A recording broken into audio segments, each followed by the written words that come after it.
કાવડ નથી, આ તો મારું સૌભાગ્ય છે. લોકો કહે છે પૃથ્વી ઉપર સ્વર્ગ ક્યાં જોવા મળે છે? હું કહું છું મારા ખભા પર બે દેવતા બિરાજમાન છે, એમના ચરણોમાં જ મારું વૈકુંઠ છે.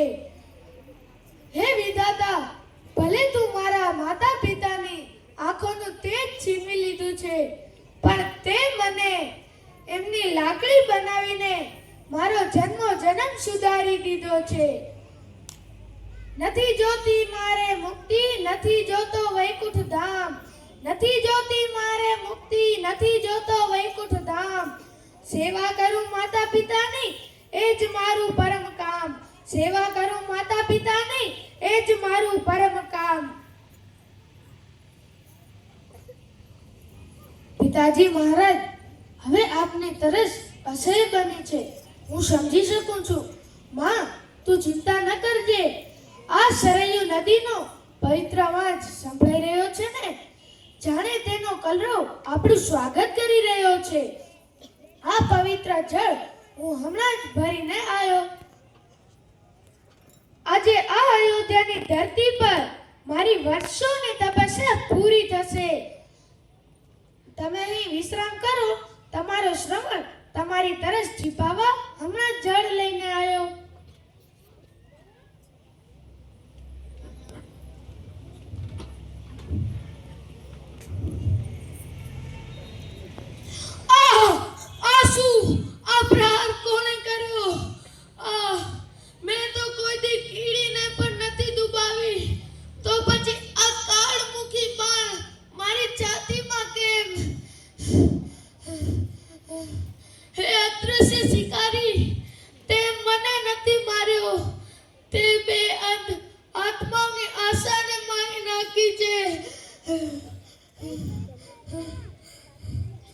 રાજન દશરથ, આપ રઘુકુળના દીપક થઈને આવું ઘોર પાપ! અરે અરે, આપનું માન તો લક્ષ્ય ચૂકી ગયું રાજન. તમે એક મૂર્ખ સમજીને એક મનુષ્યની હત્યા કરી છે રાજન. પણ ના, હું મારું એનો મને શોખ નથી.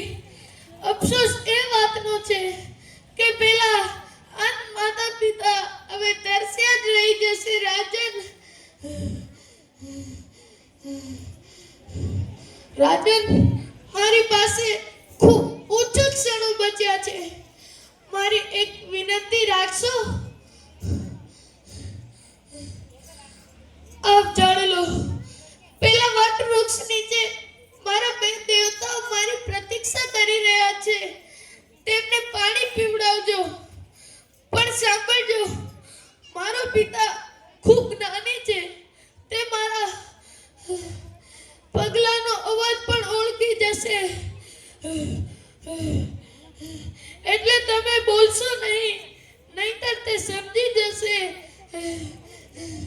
કે તેમનું શ્રવણ હવે આ દુનિયામાં નથી રહ્યું રાજન. જઈને કહેજો માતા પિતાને શ્રવણ ઘણો મજબૂર હતો. જઈને કહેજો માતા પિતાને શ્રવણ ઘણો મજબૂર હતો. સેવા કરવા ચાહતો હતો, પણ કાળ એનો શત્રુ હતો. સેવા કરવા ચાહતો હતો, પણ કાળ એનો શત્રુ હતો. માં, પિતાજી, ક્ષમા કરજો.